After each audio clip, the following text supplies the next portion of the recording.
नमस्कार. मुद्दा.com या चॅनलमध्ये आपल्या सर्वांचं स्वागत. मित्रांनो, कित्येक दिवस झालं लोक पीक विम्याची आतुरतेने वाट पाहत आहेत, परंतु ही पीक विमा अजून देखील कुणाच्याही खात्यामध्ये आलेला नाही. मित्रांनो, हा पीक विमा नेमका कुठं अडकला आहे, पीक विम्याचं झालंय काय हेच लोकांच्या लक्षात येत नाही. कारण पीक विमा आज येईल उद्या येईल म्हणताना आज 9 तारीख आहे आणि अद्याप देखील कुणाच्याही खात्यावर तो क्रेडिट झाला नाही.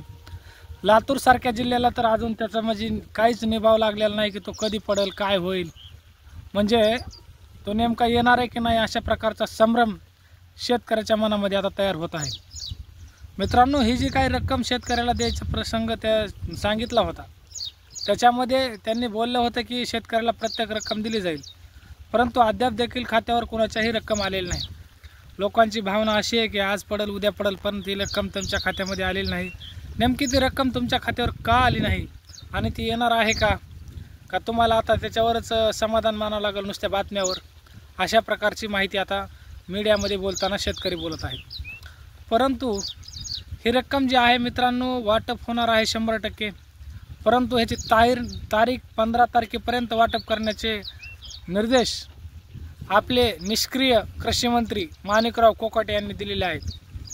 कारण त्यांना सक्रिय म्हणायचं काम काही राहिलेलं नाही, कारण त्यांच्या बोलण्यात धारबळ नाही आणि सरकार काय म्हणतंय आणि ते काय म्हणतंय त्यांच्यातच काही विषय येत नाही. कारण ते सरकारच्या बाजूनं बोलल्यासारखं, सरकारच्या विरोधात बोलल्यासारखं त्यांचे स्टेटमेंट असतात. कारण ते म्हणतात की कर्जमाफी करायला कशाला पाहिजे कर्जमाफी. दुसरी गोष्ट, अशा प्रकारच्या भावना शेतकऱ्यामध्ये उमटत आहेत. कारण ज्या काही गोष्टी बोलल्या जात आहेत त्याच्यामध्ये पीक विमा अद्याप देखील कुणालाही जमा झालेला नाही. 10% लोकांना हा पीक विमा जमा झालेला आहे आणि त्या 10% लोकांना जो पीक विमा जमा झाला आहे त्याच्यामध्येच हे समाधान मानत आहेत.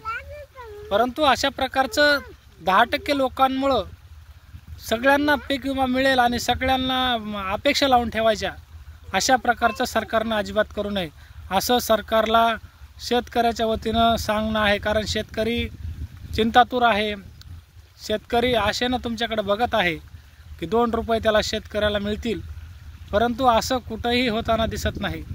1 रुपयाही त्याच्या खात्यावर येत नाही. मग तो पैसे कधी येणार, काय होणार, हेच आता आपण या व्हिडिओमध्ये सांगणार आहोत. मित्रांनो, हे पैसे 15 तारखेपर्यंत तुमच्या खात्यावर येणार आहेत असं माणिकराव कोकाटे यांनी सांगितलं आहे. परंतु वेळोवेळी त्यांनी 31 मार्चपासून आपला घेर पलटिलेला आहे. कधी म्हणतात आज येणार, कधी म्हणतात उद्या येणार, 4 दिवसात जमा होणार. पण राज्याचे कृषी मंत्रीच अशा प्रकारची माहिती देत असतील तर चॅनलवाले आणि हे काय सगळे मीडियावाले आहेत ते कुठून खरी माहिती देणार, अशा प्रकारचा संभ्रम आता तरी तयार झाला आहे. कारण मीडिया सांगतंय आज उद्या जमा होणार, पण हे सांगतायत 4 दिवस उशीर लागेल. मग 4 दिवसांना परत पत्रकार परिषद होते, पुन्हा सांगतात 4 दिवस परत उशीर लागेल. म्हणजे हे सगळं जे चाललेलं आहे ते येड्याचा बाजार म्हणल्यासारखं झालेलं आहे. परंतु येणाऱ्या काळामध्ये नक्कीच 15 तारखेपर्यंत शेतकऱ्याच्या खात्यात रक्कम वितरित होईल अशा प्रकारची आशा. धन्यवाद. तुर्तास